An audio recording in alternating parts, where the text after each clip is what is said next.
আল্লাহর রাসূল সাল্লাল্লাহু আলাইহি ওয়াসাল্লাম আবু বকরের উড়োর মধ্যে মাথা রাইখা ঘুমাইল। হঠাৎ করে কে কোন বিচ্ছু জানি ওই হযরত আবু বকর রাদিয়াল্লাহু তাআলা নুকে চুবল দিয়া দিল, আর সমস্ত শরীর নীল বর্ণ হয়ে গেল। হযরত আবু বকর রাদিয়াল্লাহু তাআলা কাঁদতে লাগলেন।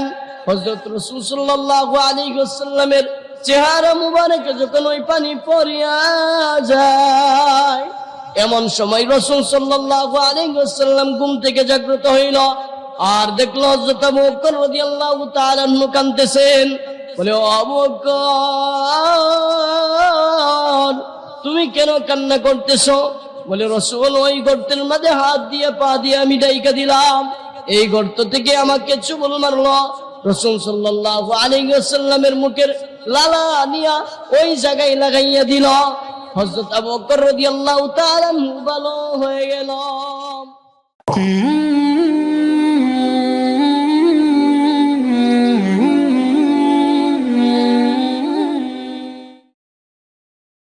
সর্বপ্রথম শুকরিয়া জ্ঞাপন করছি যে মহান আল্লাহ রব্বুল আলামিন ইসলামী একটি জলসায় মাহফিলে আসা এবং বসার তৌফিক দান করেছেন। এজন্য সবাই অন্তরের অন্তঃস্থল থেকে হৃদয় উজাড় করে বলিষ্ঠ কণ্ঠে জুড়ে সুরে আওয়াজ দিয়ে সবাই বলি আলহামদুলিল্লাহ। আরো জুড়ে বলি আলহামদুলিল্লাহ। এই মাহফিলে আমরা খুশি না বেজার? যদি খুশি হয় তাহলে একটু তাকবীর দিতে পারবো তো ইনশাআল্লাহ? লিল্লাহি তাকবীর, নারায়ে তাকবীর, দ্বীন ইসলাম। মাশাআল্লাহ, আলহামদুলিল্লাহ। আপনাদের সম্মুখে আমি দুইখানা আয়াত তেলাওয়াত করেছি, মুসলিম এবং বুখারীর একখানা হাদিসের অংশ পেশ করেছি। আল্লাহ রব্বুল আলামিন এই আয়াতে আল্লাহর রাসূলের মান মর্যাদা উল্লেখ করেছেন। রাসূলের হাদিসও আল্লাহ রাসূল সাল্লাল্লাহু আলাইহি ওয়াসাল্লামের গুণগানের আলোচনা করেছেন। একটি কিতাবের নাম বলবো, রিসালাতের একটি অনেক বড় কিতাব, আল বিদায়া ওয়ান নিহায়া। কিতাবের নাম কি? আল বিদায়া ওয়ান নিহায়া। কিতাবের মধ্যে, এই গ্রন্থের মধ্যে রাসূল সাল্লাল্লাহু আলাইহি ওয়াসাল্লাম দুনিয়াতে আসার 1000 বছর আগের একটি ঘটনা উল্লেখ করেছেন। কয় হাজার বছর আগের? এই একটি ঘটনা বলেই আমার সংক্ষিপ্ত বক্তব্য শেষ। আল বিদায়া ওয়ান নিহায়া কিতাবের মধ্যে লেখেন, আল্লাহর রাসূল সাল্লাল্লাহু আলাইহি ওয়াসাল্লাম দুনিয়াতে আসার 1000 বছর আগে একজন বাদশা ছিল। বাদশার নাম বাদশাহ তুবিয়ে আউয়াল হিময়ারি। বাদশার নাম কি? বাদশাহ তুবিয়ে আউয়াল হিময়ারি। ওই বাদশার কাছে 400 আলেম ছিল। কয় শত আলেম?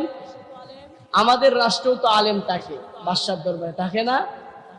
কিন্তু এই আলেম সেই আলেম না। তাওরাতের হাফেজ 400 আলেম ছিল। কয় শত আলেম?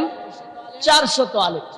হঠাৎ করে একদিন ওই বাদশাহ তুবিয়াল আউয়াল হিময়ারিকে বলতেছে, ও বাদশাহ, আপনি, আমরা যে দুনিয়াতে আসলাম, আমাদের পরবর্তী 1000 বছর পরে একজন নবী আসবেন, নবীর নাম হচ্ছে মুহাম্মাদুর রাসূলুল্লাহ সাল্লাল্লাহু আলাইহি ওয়াসাল্লাম। এই রাসূল দুনিয়াতে আগমন করবেন, রাসূলকে মক্কা থেকে তাড়িয়ে দিবে, মদিনায় হিজরত করবে। ওই সময় বাদশা বলল, ওই মদিনা থেকে হিজরত করবেন, মক্কা থেকে হিজরত করবেন মদিনায়, আমার বাড়ি হচ্ছে ইয়ামান, আমি এই মক্কা শহরটা দেখতে চাই। এই 400 আলেমকে নিয়ে বাদশা আউয়াল তুবিয়াই হিময়ারি চলল মক্কার দিকে রওনা। বাদশা মক্কার দিকে রওনা। বাদশা প্রত্যেকটা রাষ্ট্র যায়, প্রত্যেক রাষ্ট্রে বাদশার অনেক সম্মান, অনেক সম্মান জানায়, বাদশাকে স্বাগতম জানায়। এভাবে যাইতে যাইতে হঠাৎ করে কাবার কাছে যখন বাদশা আউয়াল তুবিয়াই হিময়ারি গেল, ওই বাদশাকে সম্মান জানাইল না। বাদশা ডাকতে বলে, ও আলিমের দল, প্রত্যেকটা রাষ্ট্রে আমাকে সম্মান জানায়, প্রত্যেকটা রাষ্ট্রে আমাকে স্বাগতম জানায়, কিন্তু এমন একটা রাষ্ট্রে আসলাম আমার কোনো সম্মান নাই, আমার কোনো বরত্ব নাই। আলেমের দল ডাকতে বলে, ও বাদশা, এটা এমন একটা রাষ্ট্র, এটা এমন একটা দেশ গো বাদশা, যে রাষ্ট্রের মধ্যে আল্লাহর ঘর স্থাপন হয়েছে, বলেন না সুবহানাল্লাহ। কানা এ কাবা কা মঞ্জর, আয় খুদা দেখা মুঝে, কানা এ কাবা কা মঞ্জর, আয় খুদা দেখা মুঝে,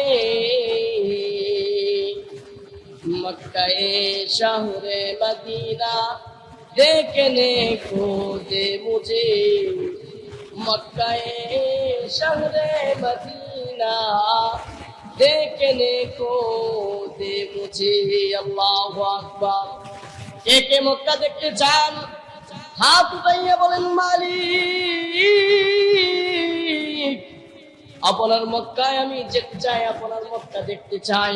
অপরাধীদের আলম প্রত্যেকটা মানুষকে মক্কা যাওয়ার তৌফিক দান করো, সবাই বলেন আমিন। মক্কা শহরে গেল বাদশা, বাদশাকে কোনো সম্মান জানায় না, বাদশার মিজাজ বড় গরম। প্রত্যেকটা রাষ্ট্রে আমার সম্মান, প্রত্যেকটা রাষ্ট্রে আমাকে সম্মান জানায়, কিন্তু এমন একটা রাষ্ট্রে আসলাম আমার কোন সম্মান নাই, ওই কাবা আমি ভেঙ্গে চুরমার করে দিব, বলেন না নাউজুবিল্লাহ। আলেমের দল ডাক দিব না, ও বাদশা, সব জায়গায় বেদাগিরি চলে না, সব জায়গায় নেতাগিরি চলে না গো বাদশা। এটা এমন একটা রাষ্ট্র, এটা এমন একটা ঘর, যে ঘর যদি আপনি ভাঙ্গেন তাহলে আল্লাহ রাব্বুল আলামিন আপনাকে শাস্তি দিয়ে দিবেন। বাদশা কোনো কথা শুনে না, হঠাৎ করে একটি হাতুড়ি নিয়ে কাবার দিকে মারলো। আল্লাহ রাব্বুল আলামিন ওই বাদশার সাথে সাথে নাকে এবং মুখ দিয়ে রক্ত বের হতে শুরু হয়ে গেল। বাদশা ডাকতে বলে, ও আলেমের দল, কি হয়ে গেল আমার, এখন এখান থেকে আমি কিভাবে রেহাই পেতে পারি? আলেমের দল ডাক দিয়ে বলে, ও বাদশা, আপনি যদি আল্লাহর ঘরকে ধরে আল্লাহ তাআলার কাছে ক্ষমা চান, তাহলে আল্লাহ রাব্বুল আলামিন আপনাকে maaf করে দিবেন, সুবহানাল্লাহ। সাথে সাথে বাদশা আউয়াল তুবিয়া হিমিয়ারি কাবাকে ধরে বলে, মালিক ভুল করে ফেলেছি, অন্যায় করে ফেলেছি গো মালিক, বুঝি নাই, তোমার ঘরে হাত দিয়ে ফেলেছি গো মালিক, আমাকে তুমি maaf করিয়া দাও।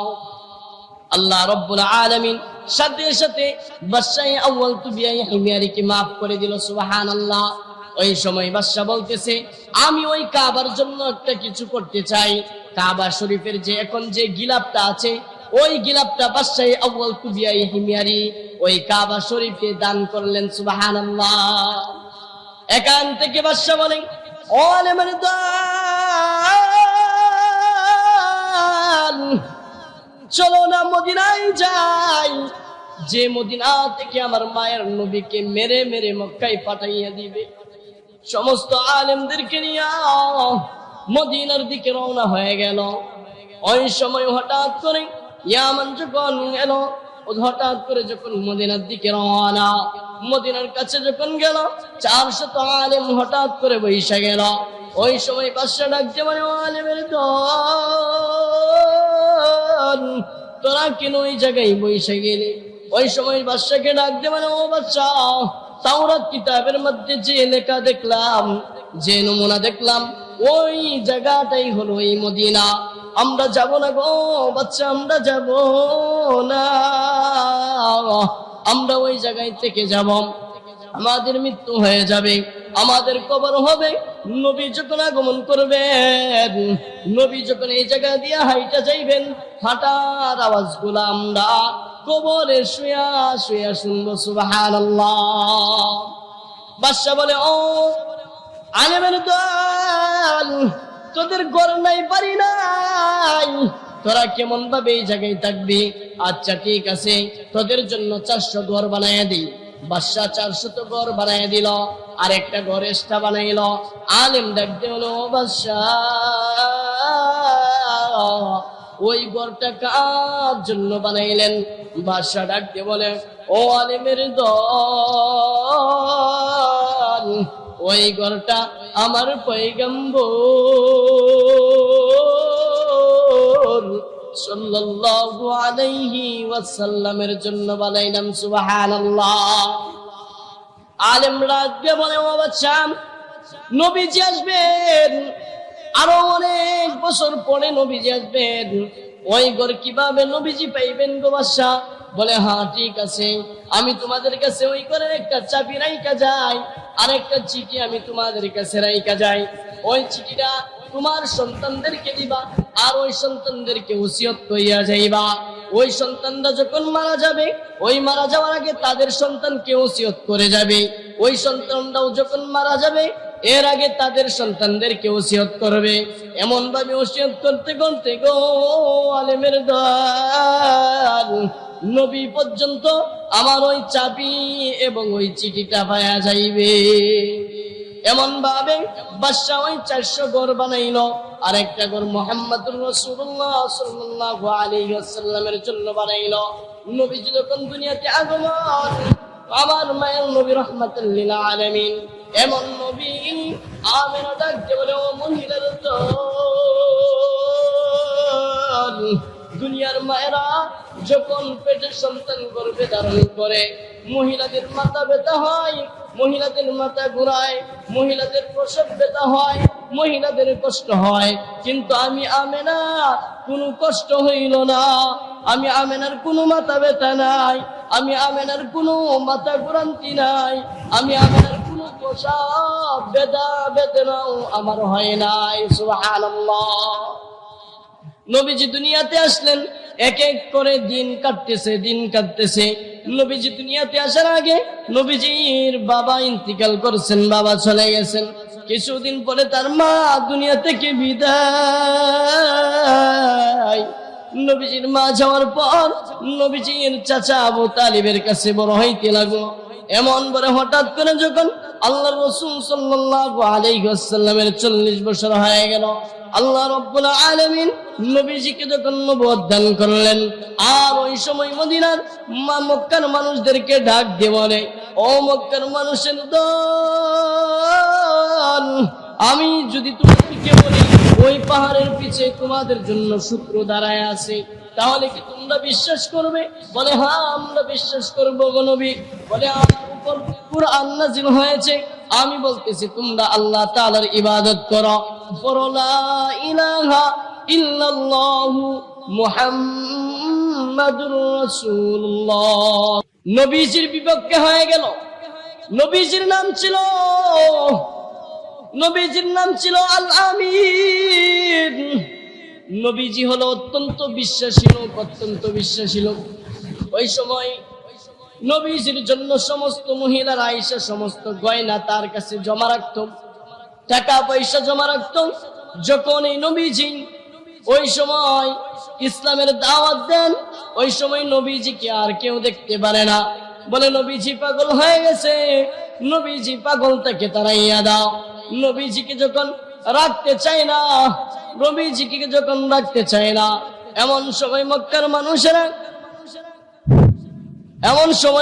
মানুষেরা নবীজিকে যখন কষ্ট দিতে লাগলো, নবীজি ডাক দিয়ে বলে, ও আবু বকর, আমরা হিজরত করতে হবে, এখান থেকে চলে যাইতে হবে। ও আবু বকর, এখান থেকে চলে যাইতে হবে, তুমি রেডি থেকো। যেদিন থেকে হযরত আবু বকর রাদিয়াল্লাহু তাআলা আনহুকে বলা হলো, এদিন থেকে আবু বকর ঘুমাই না। হঠাৎ করে যখন শত্রুর মোকাবেলা হয়ে গেল, নবীজিকে যখন মারধর করতে লাগলো, যখন নবীজিকে ষড়যন্ত্র করতে লাগলো, হঠাৎ করে ডাক দিয়া বলে, ও আবু বকর। এমন সময় বলে, রব্বাই। আল্লাহর রাসূল ডাক দিয়ে বলে, ও আবু বকর, তুমি কি এখনো ঘুমায়ো নাই? বলে, না গো রাসূল, আপনি যেদিন থেকে বলেছেন আপনি হিজরত করবেন, এদিন থেকে আমি ঘুমাই নাই, এদিন থেকে আমি ঘুমাই নাই। কখন জানি আপনি ডাক দিয়া দেন, এই জন্য আমি কোনোদিন ঘুমাই নাই। বলে, আচ্ছা ঠিক আছে, চলো। হঠাৎ করে বের হয়ে দেখে কাফের বেঈমানরা রাসূল সাল্লাল্লাহু আলাইহি ওয়াসাল্লামকে বেষ্টন করে রাখলো। এমন সময় হযরত আবু বকরকে ডাক দিয়ে বলে, ও আবু বকর, এক মুষ্টি মাটি নাও। রাসূল সাল্লাল্লাহু আলাইহি ওয়াসাল্লাম মের হাতে এক মুষ্টি মাটি দিল। হঠাৎ করে মাটি দেওয়ার পর রাসূল সাল্লাল্লাহু আলাইহি ওয়াসাল্লাম ইয়াসিনের কয়েকটা আয়াত তেলাওয়াত করে ফু দিল। আর কাফের বেঈমানদের চোখের মধ্যে গিয়ে ওই দুলা গিয়ে পড়লো। আর সমস্ত কাফের বেঈমানরা দেখতে পায় না। রাসূল সাল্লাল্লাহু আলাইহি ওয়াসাল্লাম আবু বকরকে নিয়ে রওয়ানা। আবু বকরকে নিয়ে রওয়ানা হলো, পাহাড়ের গুহায় গেল। আর বলল, রাসূল আপনি দাঁড়ান, আমি পাহাড়ের গুহায় দেখি একটা স্থান আমি বাস করতে পারি কিনা। রাসূল সাল্লাল্লাহু আলাইহি ওয়াসাল্লাম কে রাখিয়া হযরত আবু বকর রাদিয়াল্লাহু তাআলা আনহু পাহাড় গুহাতে ঢুকলাম। সমস্ত কাজ হযরত আবু বকর শেষ করে দিল। আর রাসূলকে বললেন, ও পয়গম্বর, আসেন, আপনি পাহাড়ের গুহায় আসেন।